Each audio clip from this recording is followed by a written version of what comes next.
बेचारे the field Bray Wyatt को ये बात पता है या नहीं, या उनके पीछे धोखा हो रहा है उनके साथ? तो गैस जो मैं चैंपियंस ऑफ द वर्ल्ड में हूँ 3DX चेतन, धोखा क्या हो रहा है वो बताएंगे बाद में, लेकिन सबसे पहले भाई साहब रे मिस्टीरियो, भाई क्या कहना चाह रहे हो आप रे मिस्टीरियो जी? उनका आज ट्वीट आता है जिसमें उन्होंने लिखा है कि 9 दिसंबर 2021, ये डेट याद रख लो। I'll reveal some very exciting news that will change the history of Rey Mysterio. More details coming soon. So like ये पढ़ते ही मेरा सबसे पहला थॉट ये था कि प्लीज प्लीज प्लीज ये एक्चुअली में कोई रेसलिंग रिलेटेड अपडेट होनी चाहिए, नॉट सम स्पॉन्सरशिप और समथिंग लाइक दैट, या फिर इवन WWE 2K22 से भी मेरे को घंटा फर्क पड़ता है कुछ भी।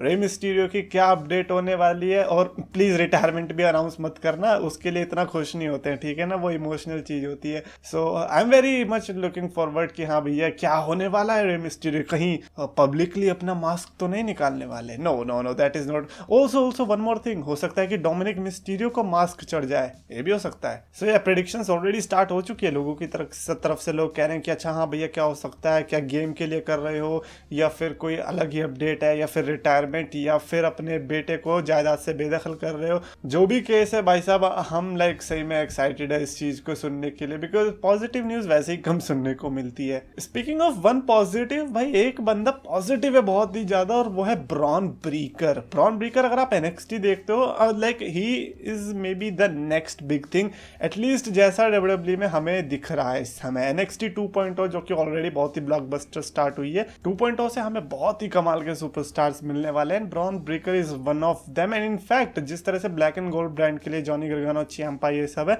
वैसे 2.0 के लिए डेफिनेटली ब्रॉन ब्रेकर होने वाला है। और उन्होंने रिसेंटली ये बताया कि I will fight Roman Reigns one day, not day one day for sure, और मैं उन्हें हरा भी दूंगा।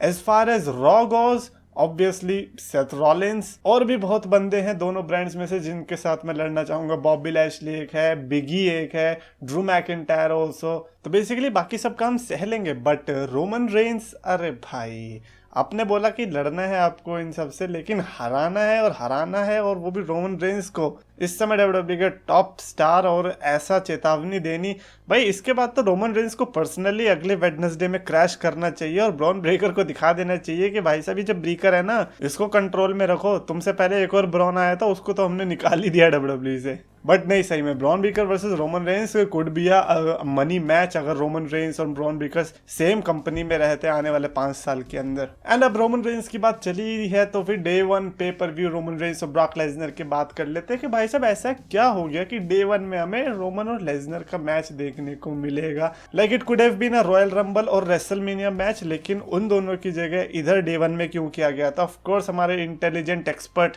डेव मेल्जर ने ये बताया कि डे 1 में एक्चुअली में रखने का कारण ये था कि WWE वालों को लगता है कि रॉयल रंबल में ज़रूरत नहीं है इस मैच की, और डे 1 को हमें और भी ज़्यादा आइकॉनिक बनाना चाहिए, क्योंकि अब हम उसे हर साल करेंगे, तो इसलिए शुरुआत अच्छी देते हैं। तो इसीलिए, अबे ये कोई इनसाइडर है? ये लिटरली मैंने ही बोल दिया था जब ये चीज़ अनाउंस हुई थी कि शायद ये इसीलिए किया जा रहा है।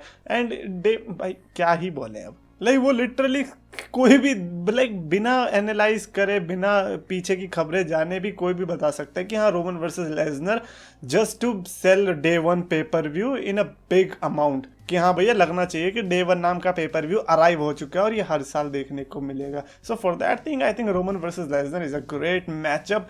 बस आई थिंक थोड़ी राइवलरी और इंटरेस्टिंग करो, अदरवाइज तो ऐसे काम नहीं चलेगा ना, सस्पेंड कर रहे हो आप इधर उधर, वो कर रहे हो। बट हाँ, कारण कोई भी हो, Roman versus Lesnar, I am excited. Also Melzer की बात चलिए तो उन्होंने एक और चीज कही अभी, उन्होंने ये कहा कि केविन ओवेंस जो है WWE से बहुत ही जल्दी डन होने वाले हैं, यानी कि वहां से चले जाएंगे, और उन्हें इंसर्ट इसीलिए किया गया है सेथ रॉलिंस और बिगी के WWE चैंपियनशिप मैच में, ताकि केविन ओवेंस को पिन कर सके, और जो भी चैंपियन बनेगा, या सेथ रॉलिंस या फिर बिगी, उन दोनों में से किसी को भी नुकसान ना हो और केविन ओवेंस वो लॉस ले ले। Okay, first of all like मेरे को लगता है कि कहीं ना कहीं ये ट्रू भी हो सकता है, बिकॉज रॉ में तो हमने देखा ही था किस तरह से केविन ओवेंस हारने की कगार पर आ चुके हैं, और अगर ऐसा डे 1 में भी हुआ तो कोई शॉक वाली बात होगी नहीं। नाउ द थिंग इज, मैंने ये चीज सिर्फ इसीलिए इंक्लूड करी है बिकॉज अगर सपोज डे 1 में नहीं होता है तो हम मजाक उड़ा सकते हैं डेव मेल्जर का कि भाई साहब क्या हो गया, केविन ओवेंस तो पिन लेने वाला था, अरे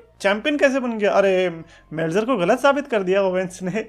नहीं सही में ये तो मैं कहीं ज़्यादा तो नहीं बोल गया, कहीं पता चले केविन ओवेंस पिन ले ले और फिर डेव मेल्जर एक वीडियो बनाए जिसमें वो नहीं। बट हाँ, केविन ओवेंस का यार केस तो सीरियस लग रहा है। आई लाइक पर्सनली मैं नहीं चाहता केविन ओवेंस और सैमी ज़ैन दोनों में से कोई भी डब्ल्यूडब्ल्यूई से जाए। एक कमेंट आया था, विंकल पटेल ने लिखा था कि Big E is indeed a great champion and I see him as future multi time WrestleMania main eventer. Okay, तो बेसिकली उस वीडियो से आया था जिस वीडियो में मैंने कहा था कि बिगी किस किस को लगता है कि बोरिंग चैंपियन है या बढ़िया चैंपियन है। काफी अमाउंट में ये आया था कि हाँ Big E is actually boring, but कहीं कहीं पे ये भी आया था कि Big E is a great champion just like this comment and I respect that. And यही मैं जानना चाहता हूँ कि आखिर ऐसा क्या दिखता है आप लोगों को बिगी के अंदर जो मुझे नहीं दिख पा रहा। लाइक मेरे को कलर ब्लाइंडनेस हो गया है क्या? Okay, this is not colour, this is wrestler blindness.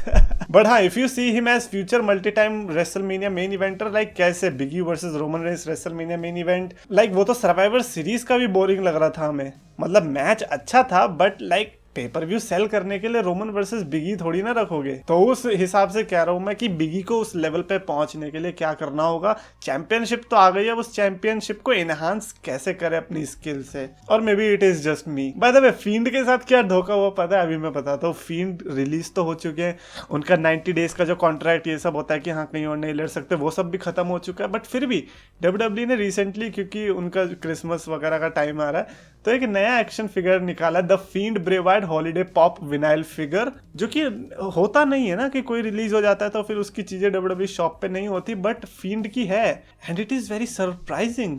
Okay, मेरी थ्योरी जहां तक ये कह रही है वो ये कि हो सकता है कि द फील्ड का जो कैरेक्टर है इसको ट्रेडमार्क कर लिया होगा डब्ल्यूडब्ल्यूई ने, जिसके चलते फील्ड से रिलेटेड वो चीजें कर सकते हैं, not with Bray Wyatt like the actual Bray Wyatt superstar, but again Fiend भी तो यार बड़ी कंफ्यूजिंग सिचुएशन है। बट इधर वेज डब्ल्यूडब्ल्यूई मोटा पैसा छापेगी यहाँ से, क्योंकि मुझे नहीं लगता ब्रे वाइट को वो यहाँ से कुछ भी देने वाले हैं। ऑल्सो एक क्वेश्चन था बेसिकली, लाइक अभी जिम कॉर्नेट ने रिसेंटली बताया था कि विंस मैकमैन कभी भी हॉल ऑफ फेम में नहीं जाएंगे एज लॉन्ग एज वो जिंदा है। वो नहीं चाहते कोई भी उनको थैंक करे, कोई भी स्पीच में उनको थैंकफुल करे। उससे क्या होता है, उनको लगता है कि व्यूअर्स का एक्सपीरियंस बिगड़ता है। He just don't want that. Now my question is, do you actually think कि Vince McMahon is that type of guy जो कि एक्चुअली में अपने आप को हॉल ऑफ फेम में डालेंगे या नहीं?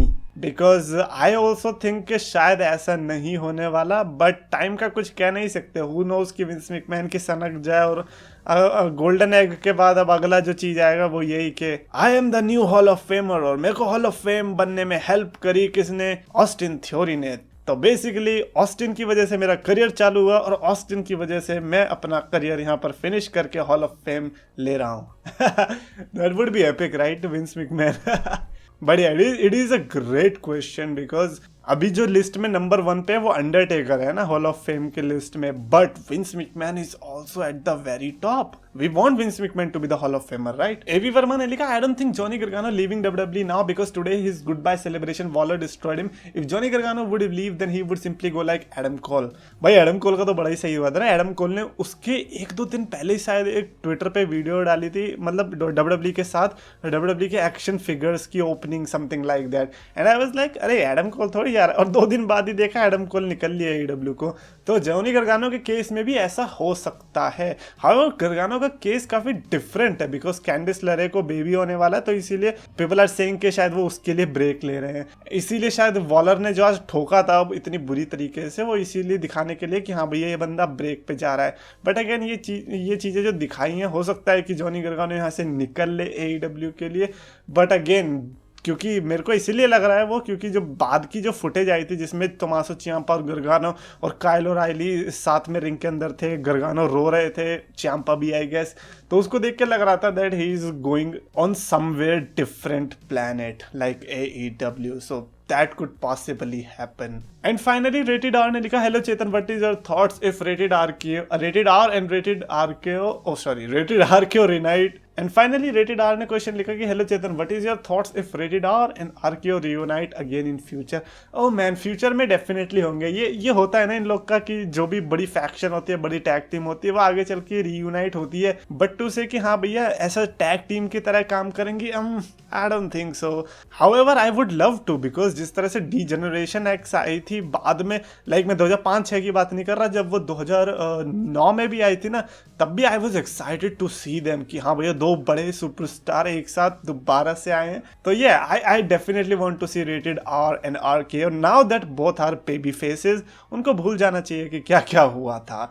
एनीवेज कमेंट्स में लिखकर बताना कि विंस मैकमैन अपने आप को हॉल ऑफ फेम में इंडक्ट करेंगे या फिर नहीं करेंगे। Also do you have any idea about रे मिस्टीरियस प्रेडिक्शन क्यों बोला मैंने रे मिस्टीरियस अनाउंसमेंट कमेंट्स में लिखकर बताओ। और अगर आपको वीडियो पसंद है तो प्लीज लाइक करो, शेयर करो, चैनल को सब्सक्राइब करो। रेसलिंग फैंस को पास बुलाया, मीठे शब्दों से सबका दिल था चुराया, अपने नाम का सच दम था बनाया, 2 लाख का इसने परिवार था जुटाया। पर समय की मार है, ये मेहनत की हार है, ये खुद को बदलना तो मेरे शब्दों के विचार है। अफसोस है कि आज सबने इसको भुलाया, फ्राइडेज को इसने RKO था लगाया, फ्राइडेज को इसने RKO